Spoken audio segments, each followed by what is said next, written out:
வணக்கம். பேராற்றலும் பேரறிவும் கொண்ட இந்த பிரபஞ்சத்தை வணங்கி உங்களையும் வணங்கி வாழ்த்தி மகிழ்கின்ற அடியேன் ஜோதிட வெற்றிபாலன். அனைவருக்கும் இனிய தமிழ் புத்தாண்டு வாழ்த்துக்கள். வருகின்ற பராபவ வருடத்தினுடைய ஆண்டு பலன்களை பார்ப்போம். இந்த ஆண்டு மேஷம் முதல் மீனம் வரை உள்ள ராசி நேயர்களுக்கு இந்த ஆண்டு பலன் எப்படி இருக்குது பொது பலனை பார்த்துடுவோம்.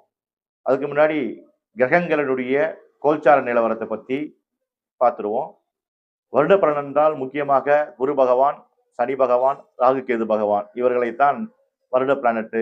1.5 வருடத்துக்கு ராகு கேதுவும், 1 வருடத்துக்கு குரு பகவானும், 2.5 வருஷத்துக்கு சனி பகவானும் மாறுவார்கள்.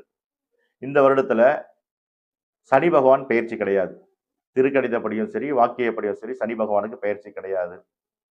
குரு பகவானுக்கு பெயர்ச்சி உண்டு. திருக்கணித பிரகாரம் ஜூன் 1ஆம் நாள் பயிற்சி ஆகிறார் மிதுன ராசியிலிருந்து கடக ராசிக்கு. வாக்கியப்படி குரு பகவான் கடக ராசிக்கு 26/5 அன்று பயிற்சி ஆகிறார். கிட்டத்தட்ட ஒரு 5 நாள் வித்தியாசம் தான் இவர்களுக்குள்ள இருக்கிறது.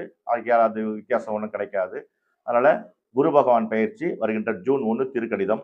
வாக்கியப்படி 25/5 அன்று வாக்கியப்படி 26/5 பயிற்சி ஆகிறார்.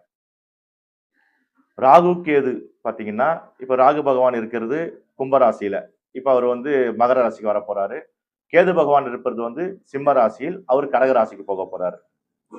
அப்ப இவங்களுடைய பயிற்சி நிலவரம் டிசம்பர் மாதம் 5ஆம் தேதி பயிற்சி ஆகிறார்கள் திருக்கணிதப்படி. வாக்கியப்படி படி பார்த்தோம் என்றால் 13/11 இவர்களுக்கு ஒரு 13 ஒரு 17 நாள், ஒரு 5 நாள், ஒரு 22 நாள் வித்தியாசத்துல பயிற்சி நடக்குது. வாக்கியப்படி 13/11/2026 அன்றுதான் ராகு கேது பயிற்சி கோயில்கள்ல செய்வாங்க. ஆனா திருக்கணித பிரகாரம் டிசம்பர் மாதம் 5ஆம் தேதி தான் பயிற்சி நடைபெறுகிறது.